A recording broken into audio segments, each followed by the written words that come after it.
Our school class was quite close-knit, and despite the fact that 30 years have passed since graduation, we continued to communicate with each other. Several times over the years we've met in a fairly large group and we still talk and write to each other. We have created a group in a popular messenger where we periodically ask each other how things are going and share news. One of our classmates' name is Anya. I will not tell you the details of her life, they're not related to the story that happened. I will only note that there was an incident in her life and as a result of that, her mind experienced a powerful shock.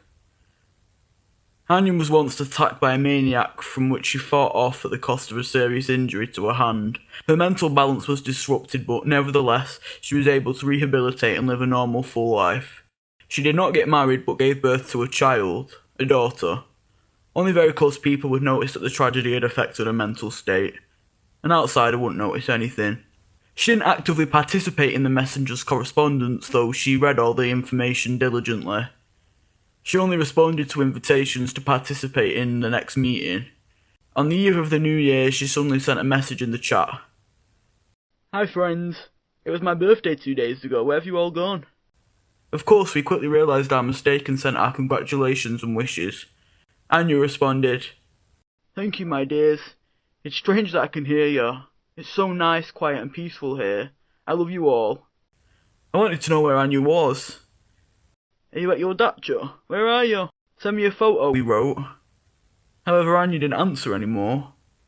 A few days later I happened to be walking near Anya's house. Her elderly mother was walking towards me holding the hand of a 10 or 11-year-old girl. I smiled and said hello. The woman looked at me, not recognising me. I introduced myself. "Ah," Anya's mother smiled forcedly. "I remember. How are you?" "It's fine," I replied. "How's Anya? She had a birthday recently, didn't she?" Tears welled up in the woman's eyes. "Anya died just a day before her birthday." About 5 minutes later I called Anya's number. "We're sorry. You have reached a number that has been disconnected or is no longer in service. If you feel you have reached this recording in error, please check the number and try your call again." The answering machine replied emotionlessly. What a mystery. Where did we get those messages from?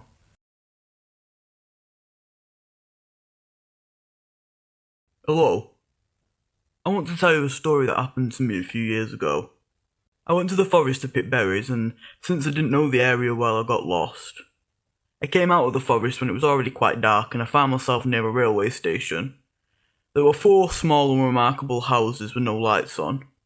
I knocked on each of them, and it turned out all 4 houses were abandoned, but the last house, the farthest one, was unlocked unlike the others.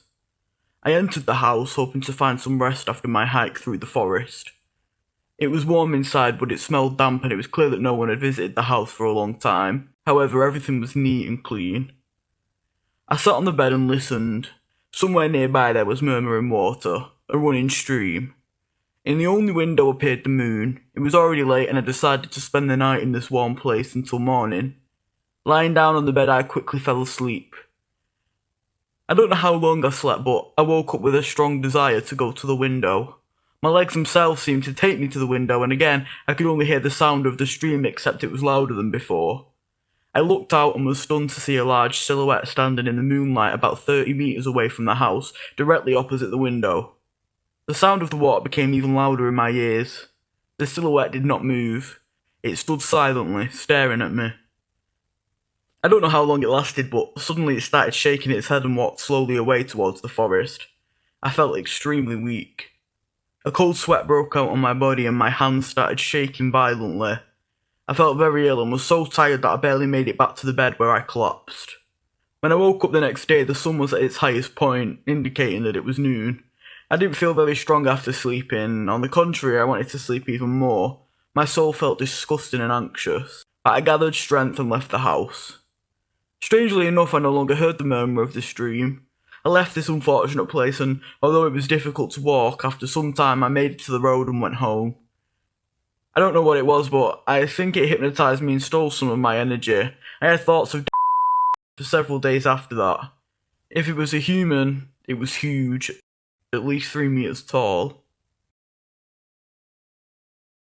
Hello.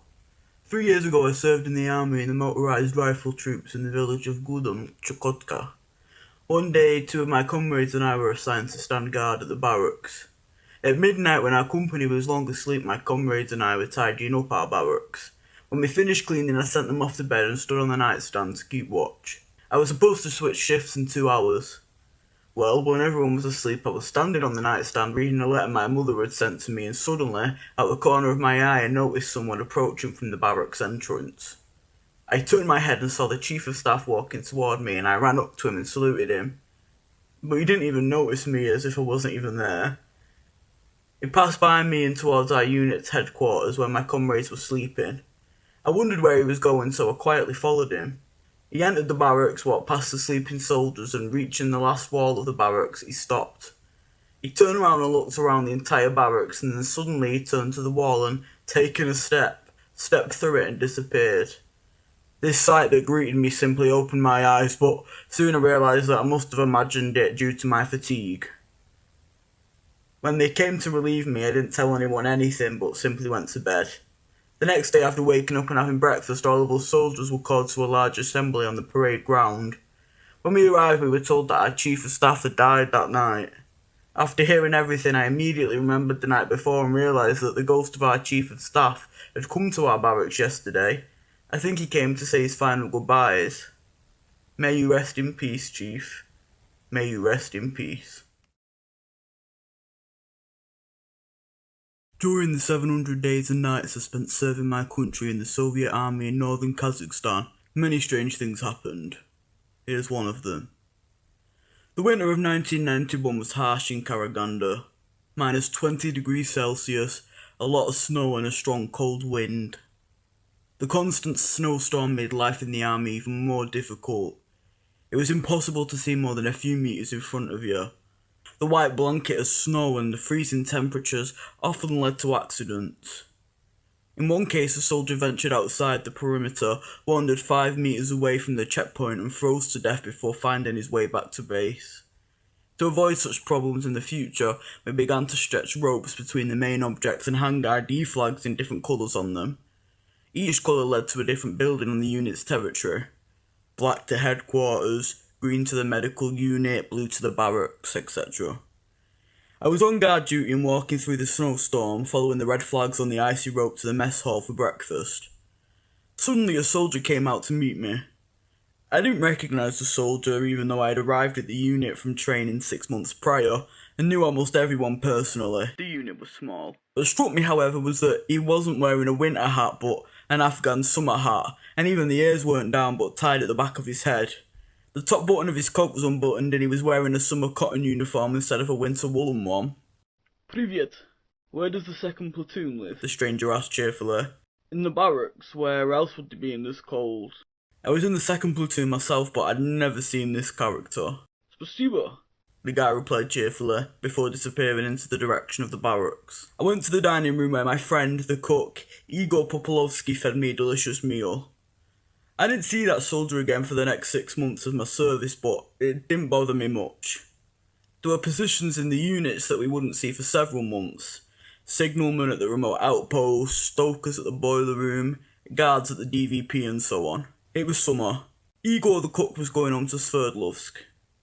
He'd been drafted before me and now it was time to say goodbye to the army. We were sitting in the canteen and my namesake was showing me his demobilisation album when I saw a photo of the guards division of our platoon. The photo was taken shortly before my return from the training centre. Next to the sergeant major was the same guy I'd seen in the summer uniform in the winter. "Igor, who is this?" I asked. "This is Anton Samulov. We called him Toha. He was a joker and a buffoon, just like you. He died just before you finished training." It's been 30 years since, but I've never told anyone this story because I didn't want to end up in a mental hospital. Why now? I'm not sure I believe it myself anymore. There was a case in the army. I served in the Vladikavkaz border detachment from 2001 to 2003. The territory was located near an old Ossetian cemetery, and it is said that the detachment itself was built on an old cemetery. I didn't see it myself, but the old-timers, mostly officers, but also many contract soldiers, told many stories about the ghosts that lived there.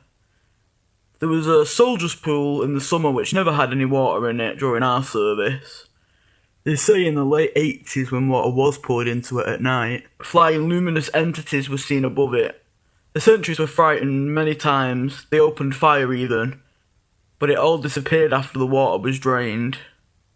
Another story is when they witnessed the waltz of a ghost of a man and a woman around the barracks, and the whole garrison came out of the barracks with their mouths open to watch. It lasted a long time after the lights were turned off. There was another incident when the sentries went to the outdoor toilet after hearing a baby crying, and they saw a girl with a baby in her arms. And one day, at the evening roll call, the entire unit saw how the flagpoles, where there was the flags of the Soviet republics, they began to vibrate for no reason at all, making a very strong hum. There was no wind whatsoever. All these cases were told to me by quite normal, sober combat officers who don't believe in any kind of mysticism at all. That's how it is. I didn't see anything myself, although I tried. At night, I often looked out the window trying to see something unusual, but in vain.